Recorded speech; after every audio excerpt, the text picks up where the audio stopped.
What is up, Pitt fans? Welcome to another edition of the PG Pitt Show brought to you by FanDuel. FanDuel is where you can bet all of your favorite prop bets, including 2026 Heisman Trophy future odds. Mason Heinschel is on that list at plus 2,205, excuse me, to the 22,500 plus 22,500. It's a long shot, but if you believe in the Panthers and if you believe in the talent that Mason Heinschel has, that could be a good value bet for you. The Panthers looking promising, as we alluded to on our first episode, but our episode earlier this week. But we've got a very special episode on the basketball side of things today, and very special because Abby, as you'll notice, her background a little different from normal because she is at the Peterson Event Center. She just wrapped up a very interesting 40-minute conversation with Pitt men's basketball general manager Jay Kuntz. Abby, you guys seem to cover a lot of ground, and it seems like you learned quite a bit from this conversation with Jay. Yeah, he's very excited about this. You got to think Jay Kuntz wasn't hired officially until July of last year. So this is really his first go at, helping Pitt kind of just, reshape and get back or get into the new era, get back into the fold of the national conversation. And, he spent this past season really just kind of learning the program, which I thought, and he thinks this too, is that it was just very valuable to kind of see where the program is at and to give an almost unbiased, perspective to share with, Capel and Alan Green, unbiased in the sense of, has no ties to Pitt up until, this job.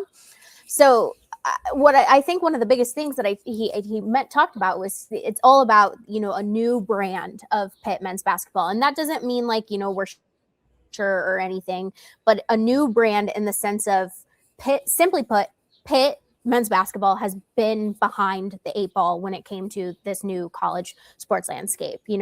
As it's been talked about, not a ton of NIL money. He did give me a specific figure, and they've had 11 million total over the past 4 seasons. And when you factor in, ACC teams, especially ones that are competitive, they're spending, anywhere from 9 to 12 million a year. They set Pitt back, and it wasn't necessarily that they had a lack of talent, but they couldn't compete to the level of these other teams. And he feels like he has the right resources to really build a roster right now, kind of competitive with numbers that are being thrown around, whether it's within ACC coaches or, Big Ten coaches. Like, he feels like they have a good standing, and he's very optimistic. And he said, I asked him if, is this more of a long-term or a short-term? And he said both, because he's not here. He hates losing, and he's going to make sure this team wins. And he just feels very like he's got a good head on his shoulders heading into this transfer portal era or season. Abby, that $11 million number is pretty, I think that would sound shocking to just about everyone who hears it. $11 million for your past 4 men's basketball teams. There are teams that spent $11 million last year alone. Yep. And from what I've heard, $9 million is kind of the floor, at least among ACC teams, if you want to compete for an NCAA tournament, if you want to make the NCAA tournament. So that is a pretty stunning number. I mean, and when you say the right resources, would I be correct in saying that means Pitt is getting closer to that 9, 10, $11 million number that you need to be seriously competitive in the ACC? Yeah, he didn't give me an exact figure of where they're at, but yes, I mean, based on what he's saying, he feels like they are going to be able to be competitive and not, spending, what is that, a little less than 3. I don't think he would say he specifically, with the fact that, he is newer, he has no reason to say that they don't have the right resources. It's not like, Alan Green putting out, we felt like we had the right resources because he's trying to, tell a message. Jay was very transparent with me in that he feels like they're in a really good spot heading into this, to be able to get, good talent and refill their roster, which is frankly very thin. Yeah, very thin. I mean, earlier this week, the Panthers lose 3 players to the transfer portal, a couple of big names, 2 that you maybe expected to move on, 1 that came as a surprise. We'll start with 2 of the ones that maybe weren't as big a surprises. We had been hearing kind of behind the scenes that Brandin Cummings hitting the transfer portal, Papa Conte hitting the transfer portal, not necessarily huge surprises. It seems like those were players that were going to be looking for other opportunities elsewhere this offseason. Yeah, and all them, and we'll get into a little bit more of Siulepa, all of these were mutual decisions. There's no bad blood on either end, because the thing is with this new brand, with this roster overhaul, simply put, it's really important to Jay, and from what he said, Jason Capel, that they, or sorry, not Jason Capel, Jeff Capel, that they have guys that are ready to own up for being part of a 20-loss season. Like, that's simply unacceptable to Jay, to Jason, or Jeff, and going all the way up to the top to Alan Green. So they have to be prepared to own.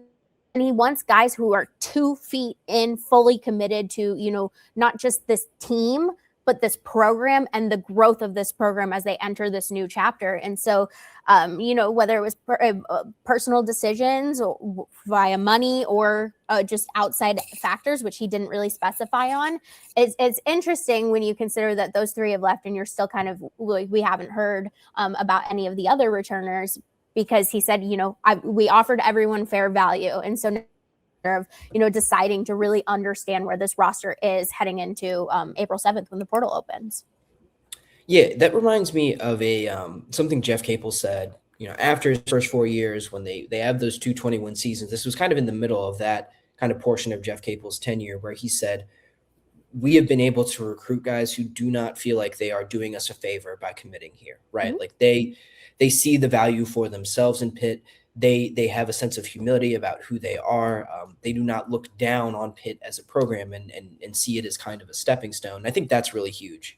Like when you have a team this close, this intimate, when their roster is this small, and when, quite frankly, this is a program, this is a coaching staff, this is a team that is backed into a corner a little bit. We've talked about it before. It does feel like everyone is kind of on a 1-year timeline, even if, they still want to kind of preserve something for the future as well. Like, this is a bit of a desperate situation. And so you can't afford to have guys who are looking elsewhere, who are looking down on the program, again, feel like they're doing you a favor. That makes perfect sense. And, it is, I guess, sound roster building strategy in my mind, a sound way to build a locker room. If you don't have guys who are fully committed to this thing, you're asking them to do something hard. Like, let's call it what it is. You are asking them to join a program that has not been very successful the past 2 seasons. So you are asking them to buy into something that they might not be able to kind of put a finger to immediately. And so, I think that makes perfect sense that you need guys who are totally signed on. I mean, as far as the basketball goes, I mean, Roman Siulepa, that was really the biggest transfer portal loss. And I venture to say there's not going to be a bigger one for the rest of the offseason for Pitt. I think Roman was their most promising player. He was priority number 1, at least in our minds, for the Panthers this offseason. I guess, where does Pitt kind of go from here? I mean, Roman Siulepa was supposed to be kind of a foundational piece, a cornerstone of this next roster. What does this team now look like without him in the fold? Yeah, Jay Kuntz said it's actually easier to, have a roster overhaul kind of like this when you don't necessarily have to build around someone, which you would if Roman Siulepa, the guy with that caliber who had the freshman season that he had, you would build around him, simply put. Like, he was easily your best player for majority of the season, and you would recruit around his deficiencies. But now with what we're at, you think about, they've lost a majority of their starters with the exception of Amari Witherspoon and occasionally Noyes Indrisatis. As of now, that can still change. That's, flexible right now. And so there's no one you really have to recruit around, because whether your foundation is, the current roster, which is, Kieran Mullen, Henry Lau, Makari Moore, Noyes Indrisatis, and Amari, he's really focusing on these next 3 freshmen that are coming in, Anthony Falesi, Chase Foster, and Jamal Jones, and he feels like they can contribute kind of right away. So he doesn't feel like he has to build around anyone right now because of the fresh slate that they have, even though, they have the talents. It's positionally, they're going to look at specific things. He talked about point guard, he talked about center, which we have talked about as well, but it's not like he has to, build around a star, because simply put, these freshmen are going to be stars. And this is no offense to the guys who are still could return. They just weren't stars. And so he has a fresh slate. And I think that's really interesting. I did ask him about the Barry Dunning of it all, because that's been rumored for a while if he can come back. And it's still up in the air, and they would love to keep him, and they're waiting, obviously, but they're not going to build around that unknown. He talked a lot about how past couple years, past 2 years specifically, have been derailed, and you have to plan for the unplannable. And that's how he's taking this roster. And that's his approach going into this. I want to go to what you mentioned about point guard and center, because those seem like really the two biggest kind of transfer portal priorities, in addition to some other things, shooting, scoring ability as well. But really positionally, point guard and center are the two biggest things that the Panthers have to hunt for in the transfer portal. What kind of insight did Jay give you on the profile players that he's looking for in those positions? Yeah, he wants a point guard that is, the coach on the floor. He said the head of the snake specifically. He wants someone who's going to be pass first, really trying to get his guys open, and he wants a leader. He wants someone who's going to take charge of this offense, take charge of the defense, and really just guide this team and make the offense flow. That's what they're looking for. And I know that's a lot of vague things, but a different kind of players could fit in with that. And he said he wants them to shoot too. He doesn't want who doesn't shoot. He wants someone who can add to that.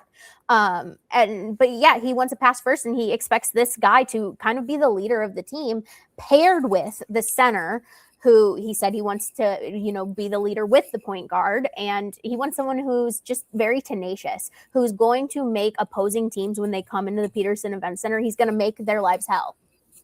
And that's exactly what you need. You want someone who's going to protect the rim. I feel like these are both descriptions which we talked about them just a couple of weeks ago. Like, you want someone pass first leadership. You want someone who's going to defend the rim and do the dirty work on center. And, I liked what he said. He said, we're looking for the next leader of this program. Not this team, this program, because he really does feel like it's a new chapter. And it's very interesting to see, especially when you consider, all of the negativity around, retaining Capel and losing people and last season. And so he's ready. He's for sure. Abby, I think it sounds like Jay Kuntz is saying that we both know ball. It does sound like he thinks we both yes. know ball. But that is also interesting. I think that he uses, leader of the program, right? Because you do want experience, but it does sound like he wants someone with multiple years of eligibility, a guy that they could possibly retain for the following season as well, especially at that point guard spot. And so that's maybe where the push and pull, the balance between, the urgency of a short-term rebuild and also the impetus to build in the long term and make something sustainable. It's a tough spot, but I am enormously interested to see what Jay Kuntz is able to do this offseason. Abby, you did great work talking to him, interviewing him, getting these answers for us. We appreciate you all tuning into this episode. This is all we've got for this edition of the PG Pitt Show. Make sure you're keeping your eyes tuned to PG Pitt on YouTube. Like the video, subscribe so you don't miss a thing, but also be on the lookout for Abby's story, a write-up of this interview with Jay Kuntz, going a little bit more in-depth into Pitt's off-season plans at post-gazette.com. Thanks for tuning in, and we will see you next time. Thank you for checking out this content from Post-Gazette Sports. If you watch this video on YouTube, please like the video and subscribe to our channel. For all of the sports coverage the Post-Gazette has to offer, visit post-gazette.com.